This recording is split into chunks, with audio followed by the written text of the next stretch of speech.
Every time you turn the key in your diesel car, something nasty is building up inside your engine. Carbon deposits are coating your valves. Thick black sludge is clogging your DPF filter. And debris? It's heading straight for your fuel injectors. Your turbocharger is spinning harder than it should. Your pistons look like they've been dipped in tar. And your DPF? It's slowly choking to death. And here's the worst part. You're causing this damage every single time you get behind the wheel. But don't worry, in the next 16 minutes, I'm going to show you exactly what you're doing wrong and, more importantly, how to fix it. We'll cover the cold start mistake that grinds metal against metal, the short trip trap that creates toxic sludge, the low RPM problem nobody talks about, and 2 other critical errors that are costing you thousands. By the end of this video, you'll know how to drive your diesel properly and avoid repair bills that could buy you a holiday. So let's start with the basics, because if you don't understand this next part, nothing else will make sense. Why diesel is different? Here's the thing most people don't realize. Your diesel engine isn't just running on different fuel. It's a completely different animal. Think about how a petrol engine works for a second. It mixes fuel and air, then uses a spark plug to create a tiny explosion. Simple, right? Diesel engines? They don't have spark plugs at all. Instead, they compress air so hard, we're talking massive pressure here, that the air gets scorching hot. So hot that when fuel gets injected, it just ignites on its own. This means diesel engines run with way higher compression, way more heat, and way more stress on every single component. Now, here's where it gets interesting. Petrol engines are like sprinters. They rev high, they move fast, they're all about quick bursts of power. Diesel engines, they're marathon runners, lower revs, consistent power, built for endurance. And here's the critical part you need to understand. When you treat your diesel like a petrol engine, when you force that marathon runner to sprint, things break, expensive things. And that brings us to mistake number 1. This is the one that happens every single morning, and it's slowly destroying your engine from the inside out. The cold start catastrophe. Picture this, it's 7 a.m. You're running late for work. You jump in your car, turn the key, and immediately throw it in gear and drive off. Sound familiar? You just did catastrophic damage to your engine. Let me explain what's happening inside your engine in those first 30 seconds. When your engine sits overnight, all the oil drains down to the bottom of the oil pan. Your pistons, your crankshaft, your camshaft, they're all sitting there with barely any lubrication. Now, when you start the engine, it takes time for the oil pump to push oil back up through all those tiny passages and coat every moving part. And remember, when oil is cold, it's thick, really thick, like honey. It doesn't flow easily. So what happens when you start driving immediately? Metal grinds against metal. Your pistons are scraping against cylinder walls. Your crankshaft bearings are running dry. Your camshaft is wearing down. Now, you won't notice this today. You won't notice it tomorrow. But this microscopic damage? It adds up. Month after month, year after year. Until one day, you're looking at engine rebuild costs that make your eyes water. But here's the good news. The fix is ridiculously simple. When you start your engine, just wait. Count to 30. That's it. In those 30 seconds, your oil pump is building pressure. Oil is flowing through every passage. Your engine is getting that protective coating it desperately needs. Think of it like this. Would you wake up and immediately run a marathon without stretching? No. You'd injure yourself. Your engine is the same. And here's the second part most people miss. Once you start driving, take it easy for the first 5 minutes. No hard acceleration, no flooring it at traffic lights. Watch your temperature gauge. Wait until it starts climbing before you ask your engine for serious power. This one habit alone, just this one simple change, can add 50,000 miles to your engine's life. That's massive. But you know what's even worse than a cold start? It's mistake number 2, and if you're someone who only drives short distances, this is costing you a fortune. The short trip killer. Let me ask you something. How long is your typical journey? 10 minutes to the shops? 15 minutes to work?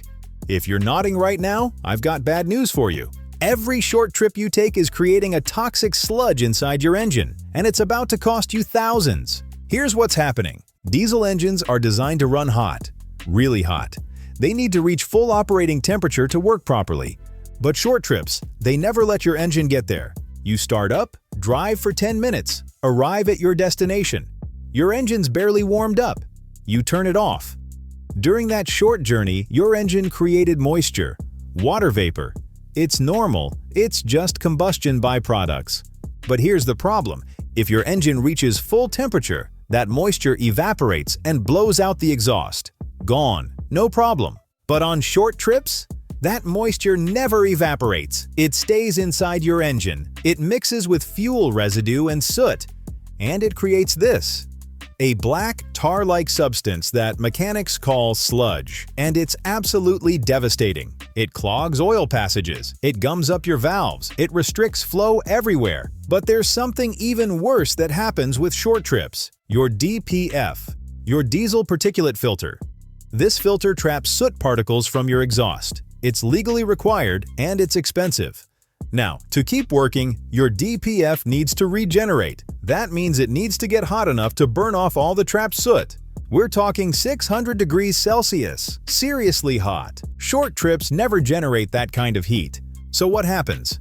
The soot builds up, and builds up, and builds up, until your DPF is completely clogged. Then your engine warning light comes on, your car goes into limp mode, limited power, maximum embarrassment, and you're looking at a repair bill between $1,000 and £2,000 just for doing short journeys.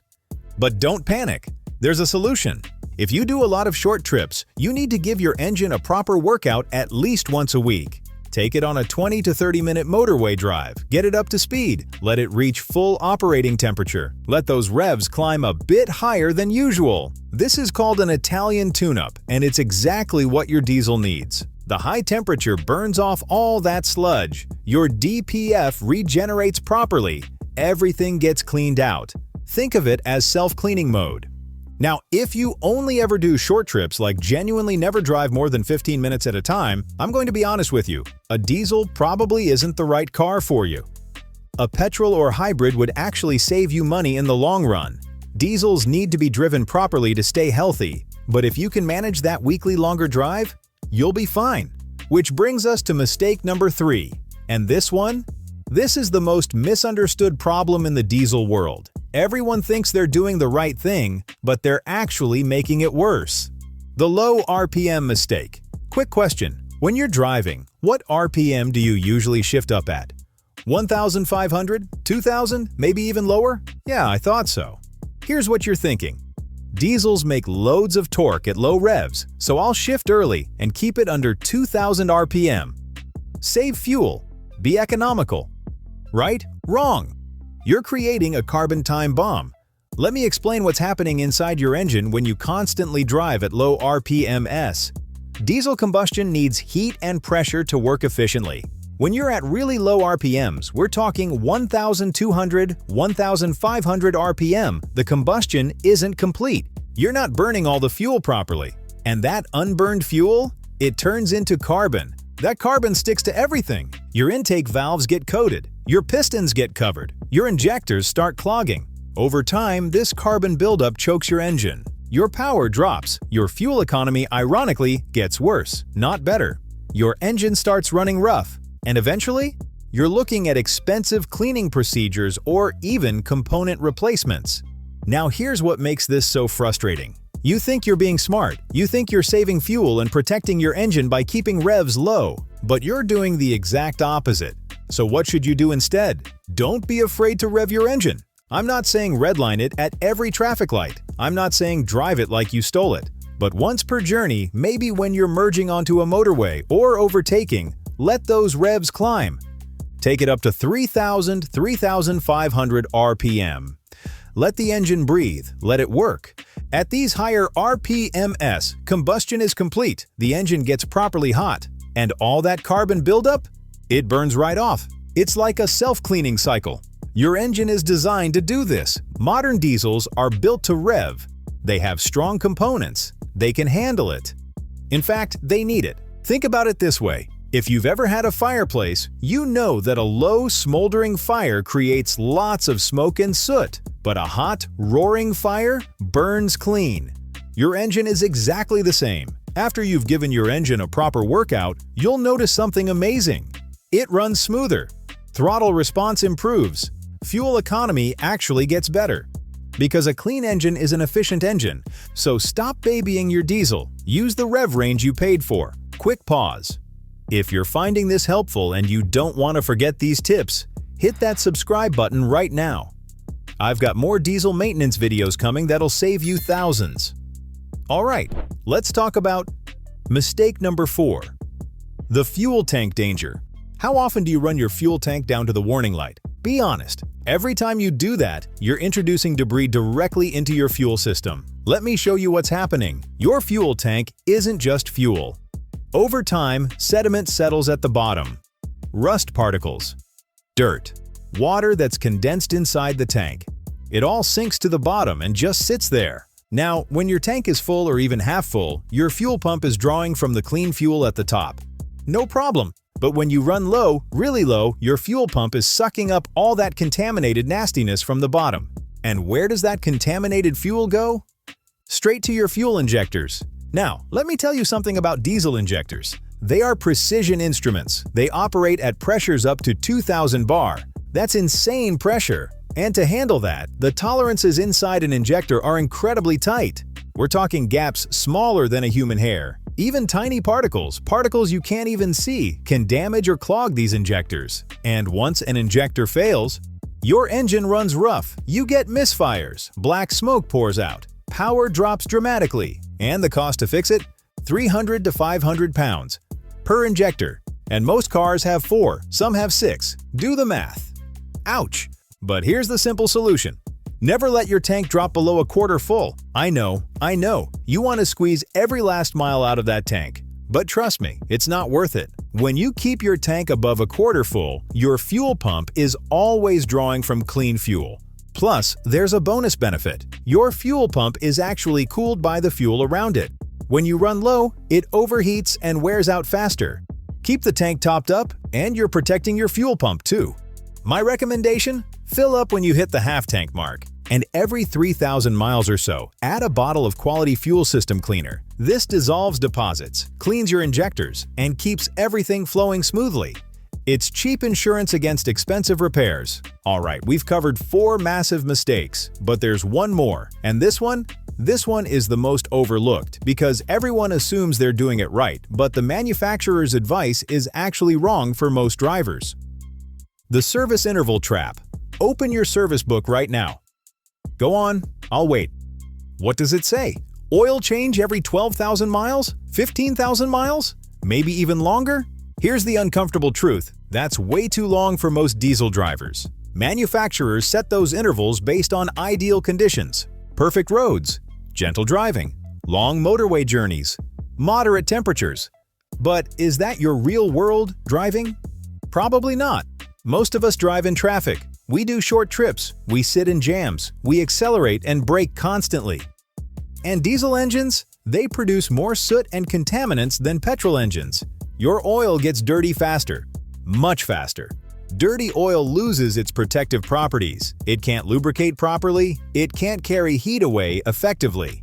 And the components that suffer most? Your turbocharger. Turbos spin at over 100,000 RPM. They run incredibly hot. They need clean oil desperately.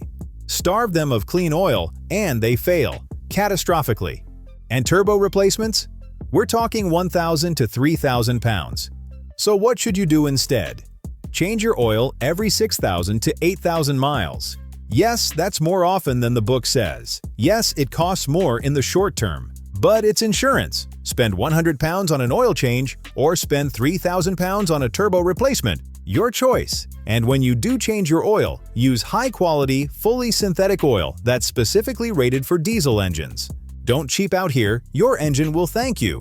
Also, check your oil level monthly. Diesel engines can consume oil normally. It's not always a problem, but you need to keep it topped up. And beyond oil, replace your fuel filter more often than recommended. Your air filter too. A dirty air filter reduces power and increases soot production. Think of servicing like this.